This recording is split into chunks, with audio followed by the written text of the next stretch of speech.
বাংলাদেশ নারী ফুটবল দল লিখে ফেলল এক অনন্য অধ্যায়। মিয়ানমারকে তাদের ঘরের মাঠে 2-1 গোলে হারিয়ে AFC women Asian cup qualifier আর এক ধাপ এগিয়ে গেল টাইগার্সরা।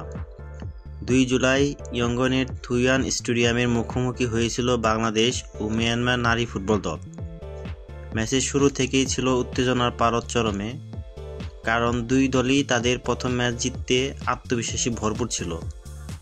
প্রথমার্ধে গোলের সম্ভাবনা তৈরি করে বাংলাদেশের ফরওয়ার্ড লাইন, বিশেষ করে ঋতুপর্ণা চাকমা ও শাহেদা আক্তার রিপা দুর্দান্ত পেসিং চালান মিয়ানমারের রক্ষণভাগে। বাংলাদেশের হয়ে প্রথম গোলটি আসে ঋতুপর্ণা পা থেকে। মিডফিল্ড থেকে একটি লম্বা পাস নিয়ন্ত্রণে এনে গোলকিপারকে পরাস্ত করেন তিনি।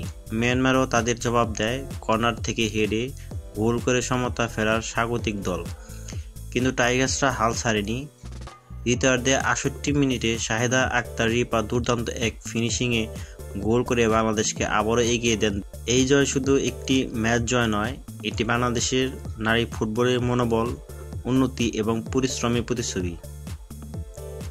প্রথমবারের মতো মিয়ানমারের বিপক্ষে জয়, প্রতিযোগিতায় 2 ম্যাচে 2 জয়, গোল ব্যবধানে এগিয়ে গ্রুপ টপ করার বড় সম্ভাবনা। এখনও একটি ম্যাচ বাকি, তবে আজকের পারফরমেন্স ফুটে উঠেছে বাংলাদেশ দল শুধু এশিয়া মাঠে নয়, আন্তর্জাতিক অঙ্গনেও নিজেদের প্রতিষ্ঠা করতে চায়। ঋতুপর্ণা চাকমা টিমের প্রাণ। ম্যাচ জুড়ে ছিল দুর্দান্ত দৌড়, পাসিং এবং গোলের জন্য পরিশ্রম। রিপা তার গোল ছিল জয়ের মূল টার্নিং পয়েন্ট।